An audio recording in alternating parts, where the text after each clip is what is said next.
Hey, you guys, and welcome to American Culture. So, I got asked a question by a younger person. They were basically like, how come my parents don't really love me like that? I get that they have the love for me that you would give if you had a kid, but I'm not really being supported. You see, here's the thing. If I do something wrong, then I have to hear about it. But I can do thing after thing after thing great, and it goes completely unnoticed.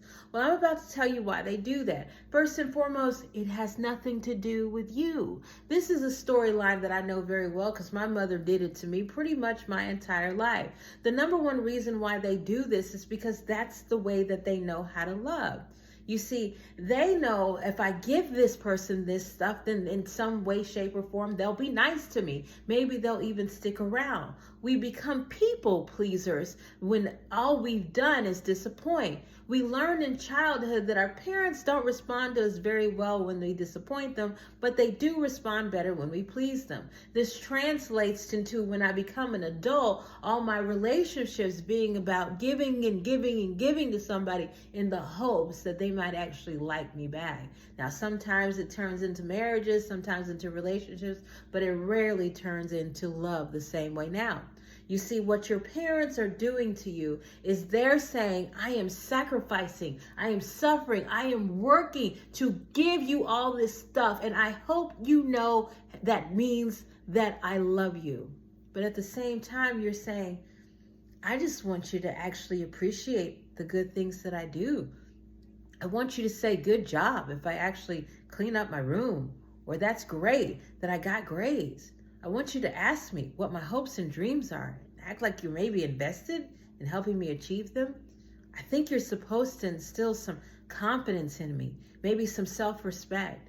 Maybe give me some foundation on how to regulate my emotions so that I can communicate with people when I get older. You see, so many of us, our parents, like I said, they thought that they sacrificed and they suffered, and that was the ultimate show of love, but it's not. It's a personal choice that we make to continue a generational curse that we got from our parents and their parents got from their parents. There's more to life, and it's called living. And so, a lot of times parents, they don't take time with their children to show them how to live. So many of the things that they do with their kids is surrounded with suffering and sacrifice. I gave to you, I did for you. Don't you recognize that that is love? And your kids are saying, I don't recognize that that's love. I feel hurt. I feel put down. My confidence is gone. I had that myself. You guys, like I said, my mother, she was my only parent, and it took me to about my mid-30s for me to really understand what she was going through. I had to tell her, I'm not going to give you praise and worship for making it through life.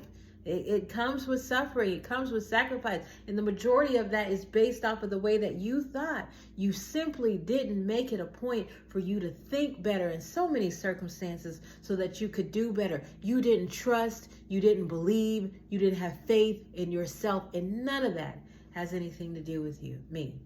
And so I ended up having to tell my mother that I know you think that you love because it was filled off of suffering and sacrifice. But what I needed was a good job. What I needed was someone to encourage me. What I needed was someone to listen to me, to inspire me, to let me know that I could do all these things. What I needed was to not feel like I'm alone in this world. What I needed was to not be told about how bad this is and how wrong, and to actually have somebody acknowledge when things were going right. So again, I tell you, a lot of the times our parents, they simply only point out the bad to us because somebody simply only pointed out the bad to them. And they've got this idea that if they tell you what's wrong, you'll by default do what's right. And when you do finally by default do what is right, they're not going to give you the praise for it because you should be doing right. They've suffered so much and sacrificed so much for you to do it. So it's just they don't truly understand what love is, that it is about giving inspiration, encouragement, being there, preparing for life, regulating emotions, And it doesn't have anything to do with I'm giving to you. I'm suffering and I'm giving to you. You could take away that giving and give out a hug and a good job, and it would go a lot further than a pair of pants or a new backpack. But that's a lesson for them to understand and break that curse, not to necessarily for a kid to have to figure out. So I hope that that answers your question to a certain degree. You might have to watch it a couple times because it's adult talk to go into a young mind. But for the most part, that's the reason why they don't tell you good job. They think you should be doing a good job. They've suffered and sacrificed so much for you to be doing it. They tell you when things are bad and when things go wrong because they think that if they can point out to you how this is not good, by default, you'll start doing what's right.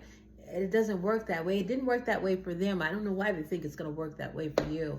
It's not until we kind of grow up and mature and we start to recognize that love is about support. Love is about encouragement. It's not about suffering and sacrifice. And here I gave you things you should be pleased.